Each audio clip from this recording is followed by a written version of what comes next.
지금부터 로이의 적응 이론에 대하여 공부해 보겠습니다. 로이는 미국에서 태어난 수녀님이십니다. 여자분이시고요. 이분이 주장한 적응 이론에 대하여서 살펴보자면 로이는 인간을 변화하는 환경과 끊임없이 상호작용하는 생리적, 정신적, 사회적 존재로 환경에 긍정적으로 반응하기 위하여서 인간 스스로가 환경의 변화를 효과적으로 조정해야 한다고 보았습니다. 강의 안에 있는 그림 3-10을 살펴보도록 하겠습니다. 로이는 인간이 하나의 체계로서 주위 환경으로부터 계속적으로 투입되는 자극을 받고 있으며 이러한 자극에 대해 내부의 과정인 대처 기전을 활용하여 적응 양상을 나타내고 그 결과로서 반응을 나타낸다고 하였습니다. 이에 산출물인 반응은 다시 환류되어서 자극의 형태로 투입원이 된다고 합니다. 도중에 자극에 적응하는 과정에서 대처 기전과 적응 양상이 상호작용함을 알 수 있습니다.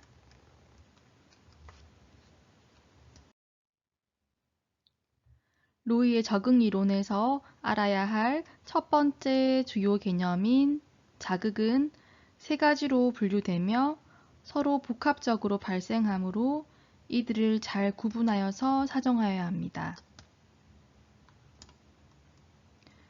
환경에 대처하기 위한 개인의 능력에 영향을 주는 자극은 인간의 행동 유발에 가장 큰 영향을 미치는 즉각적이며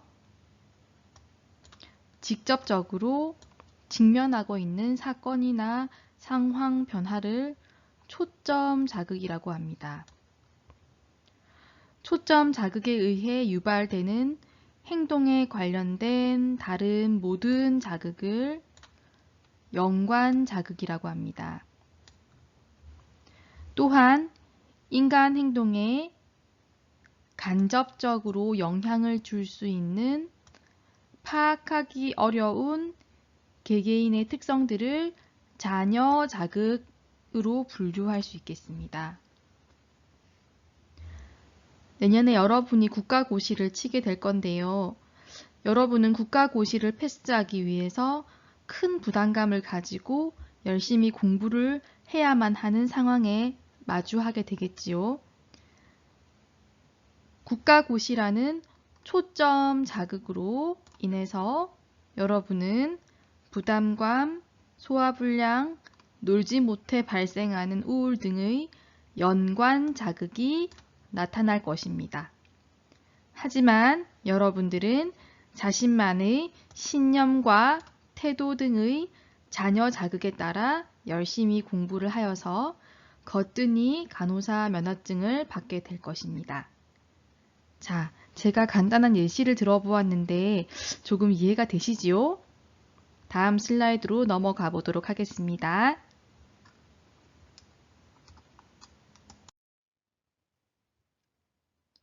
로이의 적응 이론에서 우리가 알아야 할 두 번째 주요 개념인 대처 기전은 자극이 발생 시에 화학적 또는 내분비계 반응 등을 통해서 자율적으로 반응하는 하부체계 대처 기전인 조절 기전이 있으며 이는 무의식적이고 반사적인 반응이나 생리적인 적응 양상과 관련이 있습니다. 또한 자극이 투입될 때 인지적인 정보 처리 과정이나 학습, 판단, 정서 등의 매우 복잡한 과정을 통해 반응하는 하부체계 대처 기전인 인지 기전은 자아 개념이나 역할 기능, 상호 의존 적응 양상과 주로 관련이 있습니다.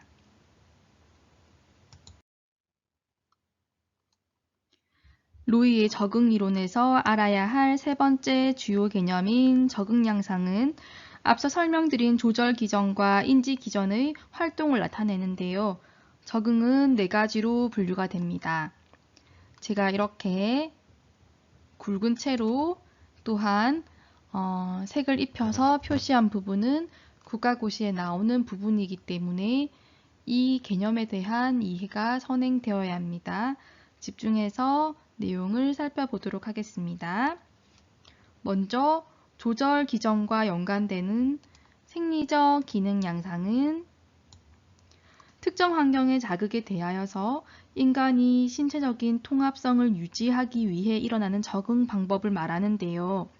기본 욕구에 대처하기 위한 예로는 수분과 전해질을 보충하는 것, 운동 후에는 휴식을 하는 것, 먹은 후에는 배설을 하는 것, 산소가 공급되면 순환이 되는 것, 또한 체온, 감각 및 내분비계 조절 등을 예로 들 수 있습니다.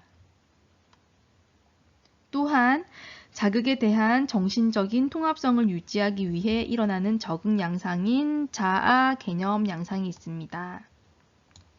이는 내 몸에 대해 주관적인 생각을 가지는 신체상을 포함하는 신체적 자아와 개인의 성격이나 기대, 가치에 대한 평가인 자아 일관성이나 자아 기대 등 개인적 자아로 구분됩니다.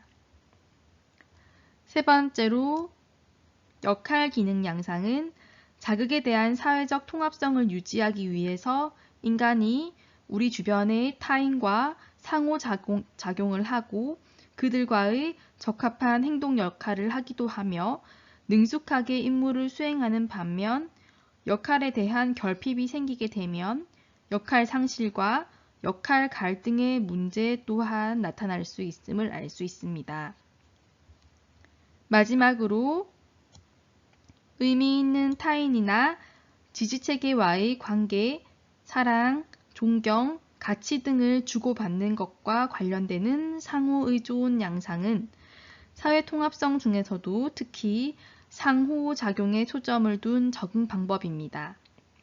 인간은 서로 간의 상호의존을 통하여서 생의 목적과 의미를 찾고 의미 있는 타인이나 주변 지지체계와의 관계, 사랑, 존경, 가치를 주고받으면서 심리적인 통합성을 유지합니다. 네 번째로 로이의 적응 이론에서 알아야 할 개념인 반응입니다.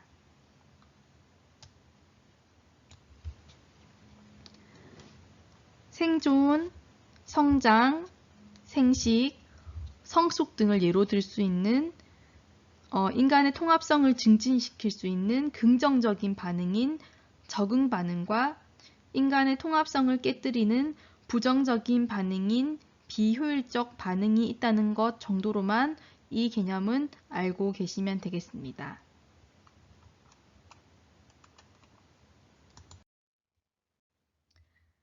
자, 지금부터는 로이의 적응 이론을 간호 과정에 어떻게 적용하는지에 대하여 알아볼 건데요. 적응 이론에는 간호의 목표를 인간의 환경에 대한 적응 상태를 유지하는 데 두며 인간으로 하여금 그들의 생리적 욕구나 자아 개념, 자아가 수행해야 할 역할 기능, 서로가 의존하고 있는 관계 내에서의 변화에 적응하도록 돕고자 합니다. 다음 슬라이드로 넘어가 보겠습니다. 루이는 인간이 환경에 대하여 적응하는 과정을 돕기 위해서 간호 과정을 사용하였는데요. 우리가 이해를 더 잘하기 위해서 여러분이 가지고 계신 교과서 217페이지로 넘어가 보겠습니다. 교과서 217페이지에는 여러분이 지금 보시고 계신 그림 3-11이 있습니다. 네, 이 그림을 보시면서 제가 작은 이야기를 들려드릴 건데요. 그 이야기를 머릿속에 상상하면서 들어보시면 좋겠습니다. 산이라는 아이가 있었습니다. 간호사는 먼저 그 간호사의 대상자인 산이의 전반적인 환경과 적응 양상을 사정해야 합니다. 산이를 둘러싼 올림픽 준비라는 환경에 대처하기 위한 능력인 초점, 연관, 잔여 자극들을 먼저 살펴봅니다. 여기서 산이가 그냥 잘 적응하고 있는 것 말고요. 올림픽 준비, 즉 성숙과 성장과 같은 적응에 도움을 못 주거나 오히려 방해가 되는 부적응이 간호사의 관심이 됩니다. 이와 같은 비효율적인 반응과 자극의 관계를 토대로 해서 간호 진단을 내려야 합니다. 그리고 나서는 앞서 배웠던 생리적 기능 양상, 자아 개념 양상, 역할 기능 양상, 상호 의존 양상이 적응 반응으로 변하도록 중재 방법을 계획합니다. 이로써 앞선 단계를 근거로 하여서 간호사는 산이가 올림픽에서 건강하게 국가대표로서 잘 적응할 수 있도록 돕는 적응 촉진자로서의 역할을 수행합니다. 여러분이 쉽게 이해하실 수 있도록 하기 위해서 이야기를 조금 꾸며보았는데요. 네, 쉽게 느껴지셔야 할 텐데 잘 따라오고 계시지요? 네, 다음 슬라이드로 넘어가 보도록 하겠습니다.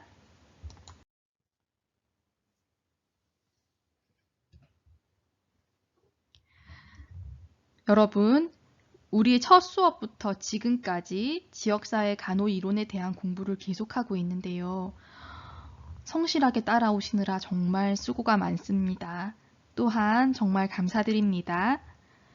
자, 주요 개념에 대한 정리를 머릿속에 어느 정도 하셨을 테니 앞으로는 이 개념에 따라서 가볍게 사례에 적용하면서 넘어가 보도록 하겠습니다.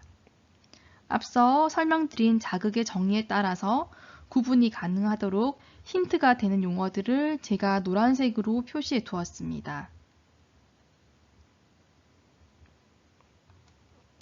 지역사회 간호의 이론을 적용하기에 앞서서 가족 간호 사정 지침들을 확인해 볼 건데요.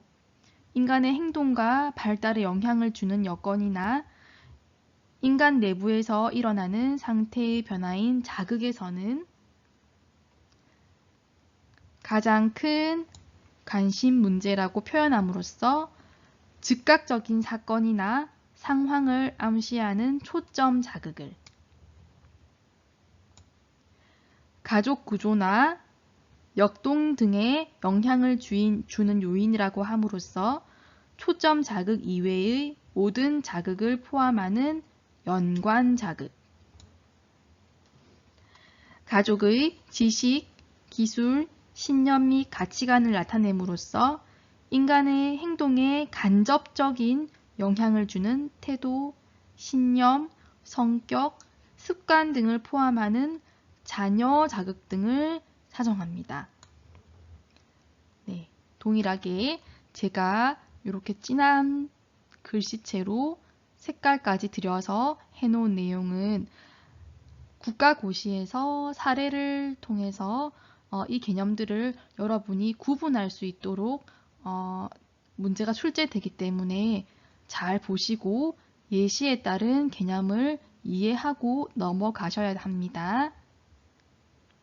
다음 슬라이드로 넘어가도록 하겠습니다.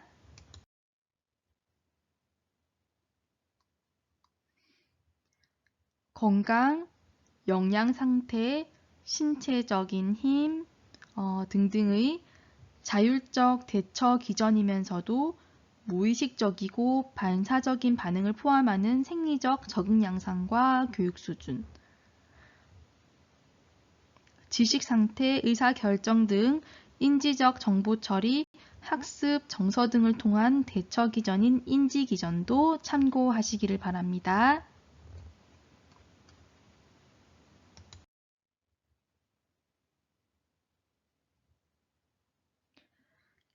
로이의 적응 이론에서 적응 양상은 중요하기 때문에 여러분들이 문제에서 진술문이 나왔을 때 그 문장이 어떤 역할 기능에 해당하는지에 대하여서 정확하게 알고 계셔야 합니다. 실제로 국가고시에서 이런 부분을 묻는 문제가 자주 출제되고 있습니다. 대처 기전의 활동으로 나타나는 반응인 적응 양상은 첫째로 자극에 대한 신체적인 통합성을 유지하기 위해 일어나는 적응 양상인 생리적 기능 양상이 있는데요. 제가 노란색으로 표시해 놓은 내용들만 기억하시면 충분히 이해가 가능합니다. 두 번째로 자극에 대한 정신적인 통합성을 유지하기 위해 일어나는 적응 양상인 자아 개념 양상은 다음과 같은 질문들을 통해서 사정할 수 있겠습니다. 네, 이 질문들을 읽어보시면 좋을 것 같고, 네, 요점만 여러분들이 알고 넘어가실 수 있게 결속력, 자조능력, 윤리적, 도덕적 가치관 등등에 대하여서 노란색 표시를 해두었습니다. 참고 부탁드립니다.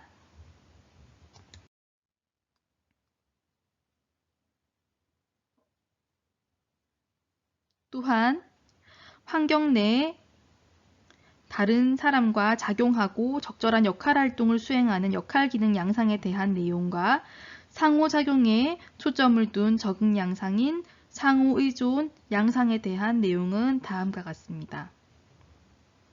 네, 이 슬라이드 또한 여러분이 이해해야 하는 부분에 집중하기 위해서 간단한 내용들은 편하게 보실 수 있도록 노란색으로 색칠을 해두었으니 보고 넘어가시면 될 것 같아요.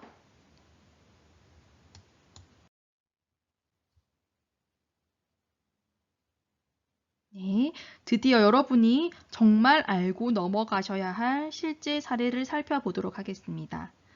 미리 수업 자료를 드렸기 때문에 수업 동영상을 잠깐 스탑하시고 이 사례를 꼼꼼히 읽으신 다음에 지역사회 간호가정 활동에 대한 설명을 다시 들으시면 좋을 것 같습니다.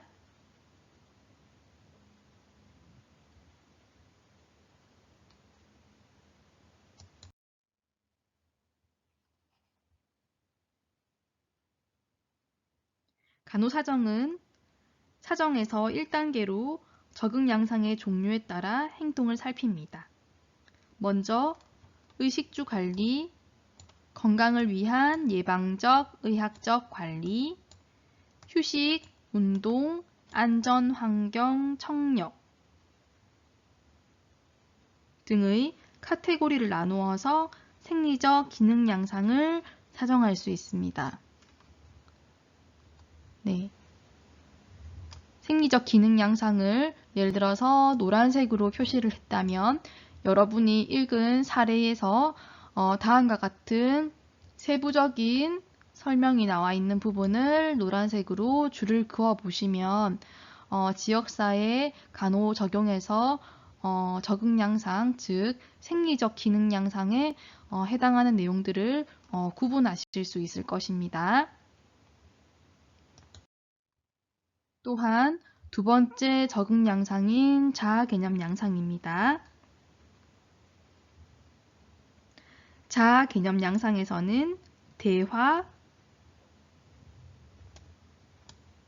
애착, 밀접한 애정 관계, 또한 종교 등을 통해서 자아 개념 양상을 사정합니다. 네, 제가 노란색으로 표시했는데 네, 요거는 자아 개념은 또 초록색으로 표시해서 사례에 줄을 그어가면서 아, 이런 것들이 자아 개념 양상을 이야기하는 것이구나 라면서 확인을 하시면 훨씬 이해가 잘 되실 것 같아요. 그리고 세 번째 역할 기능 양상인 적응 양상인 역할 기능 양상입니다. 의사소통이나 역할 기능을 통해서 역할 기능 양상을 사정할 수 있습니다. 또한 상호의존 양상은 이웃, 정부, 교회, 보건, 의료 체계 등과 상호작용하는 모습을 통해서 상호의존 양상을 사정할 수 있습니다. 네. 이렇게 분류해 놓은 큰 카테고리 뒤에 세부적인 진술문을 읽어보시면 이렇게 기능 양상들을 나눌 수 있구나 라는 것들을 확인하실 수 있을 겁니다. 2단계 사전으로 대처 기전을 확인할 수 있습니다.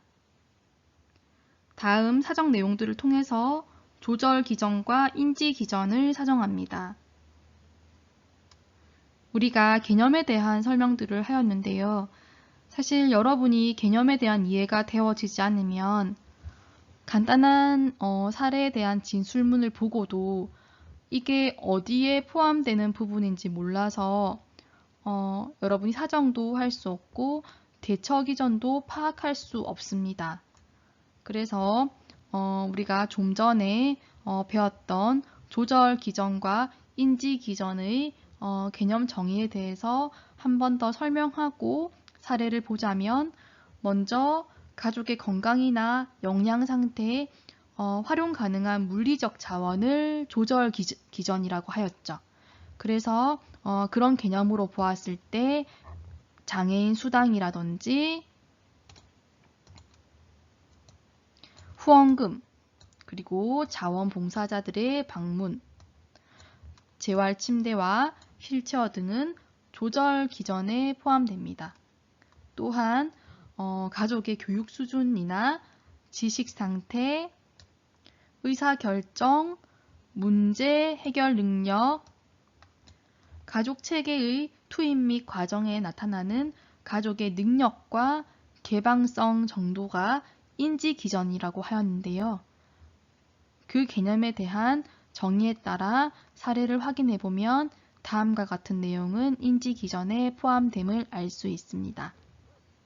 네, 별로 어려운 내용이 아니죠. 이론이 어렵게 느껴지지만 개념을 정확하게 파악하고 있으면 굉장히 맞추기 쉬운 부분이 이론에 대한 부분입니다. 조금 용기를 내시고 자신감을 가지시고 이론에 대한 수업을 이어가도록 하겠습니다. 앞서 살펴본 간호사정을 바탕으로 간호사는 간호진단을 내릴 수 있고, 이에 따른 자극을 정리해 놓은 엄청난 표가 여러분이 가지고 계신 교과서 221페이지에 있습니다. 주요 개념에 대한 정의를 바탕으로 다음과 같은 예시를 대입해 가면서 보시면 완벽히 이해가 되실 거라 믿습니다. 방금 제가 동영상을 스탑하고 정확하게 숙지하라고 했던 욱시 가정의 사례에 대한 표입니다. 간호사가 내릴 수 있는 간호 진단은 여러 가지가 있었는데요. 이 사례에서 여러분이 그래도 가장 친숙하게 이해하고 자주 사용하였다고 생각되는 간호 진단 중에서 한 가지만 뽑아서 함께 알아보도록 하겠습니다. 네, 저의 원픽은 자가간호 결핍입니다. 자가간호 결핍이란 간호 진단에 따른 자극들을 살펴보도록 하겠습니다. 먼저 옥시의 행동 유발에 가장 큰 영향을 미치는 즉각적이며 직접적이고 직면하고 있는 사건이나 상황 변화는 무엇입니까? 이것이 초점 자극이죠. 네, 여러분 당연히 알고 계시겠지만 이에 대한 초점 자극은 교통사고로 인한 전신마비입니다. 그렇다면 교통사고로 인한 전신마비와 같은 초점 자극에 의해서 유발되는 행동에 관련된 다른 모든 자극은 어떤 것이 있을까요? 제가 방금 말씀드린 개념은 연관 자극을 이야기하는 건데요. 여기서 연관 자극이란 가족의 지지나 건강 상태, 피곤, 소화 불량, 우울 등을 예로 들 수 있다고 아까 수업했는데요. 실제로 이 연관 자극에 대한 내용을 살펴보면요. 목욕이 있고 칫솔질에 대한 내용들이 나와 있죠. 전신마비이기 때문에 깨끗하게 못한다는 거. 그리고 전신마비이므로 배변 감각을 못 느껴요. 그래서 남편이 관장을 시켜주고 요도관을 관리해주고 있습니다. 따라서 옥시의 행동에 간접적으로 영향을 줄 수 있는 파악하기 어려운 옥시의 특성은 무엇이 있을까요? 네, 이것은 자녀 자극에 대한 설명입니다. 옥시는 오랜 마비 상태로 인해서 개인 위생에 대한 관심이 저하됨이라는 내용들로 이 표는 기술하고 있습니다.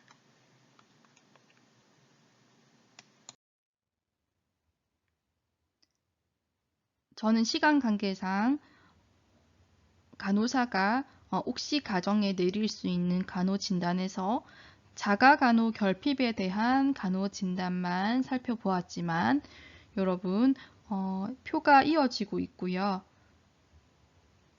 표를 이어서 보면 다양한 간호 진단을 내릴 수 있음을 알 수 있습니다.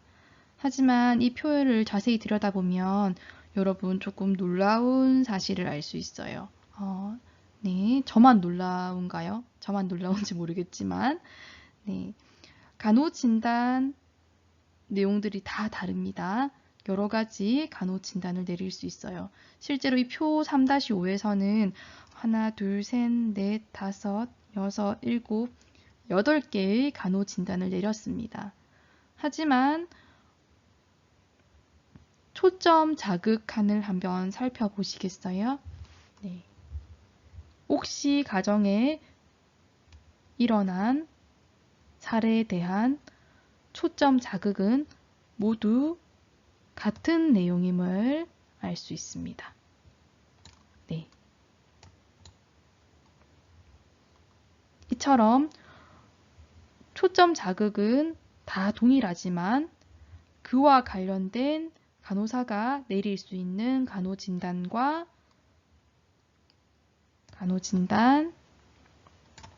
연관 자극, 또한 자녀 자극에 대한 내용들은 매우 달라짐을 알 수 있습니다. 한 번씩 자세히 살펴보시면 너무 좋을 것 같습니다. 저는 옥시의 사례들을 두고 간호 진단을 자가 간호 결핍으로 세웠기 때문에 그에 따른 간호 목표를 가족은 옥시의 개인위생을 청결히 하도록 돕는다로 세웠습니다. 이에 따른 간호 계획 및 수행은 가족에게 개인위생 관리의 중요성을 인지시키고 옥시에게 개인위생 관리를 올바르게 시행하도록 교육한다. 가족에게 옥시의 비뇨를 올바르게 도울 수 있도록 교육한다. 월경시 청결과 위생을 유지하도록 한다라고 내용들을 정리해 보았습니다. 여러분도 여러분이 나름대로 이 옥시의 사례를 통해서 간호 진단을 하나씩 선택하시고 선택하신 간호 진단에 따른 간호 목표를 확인하시고 그에 따른 간호 계획 및 수행을 꼼꼼히 살펴보시면 훨씬 이해가 쉬울 것 같습니다.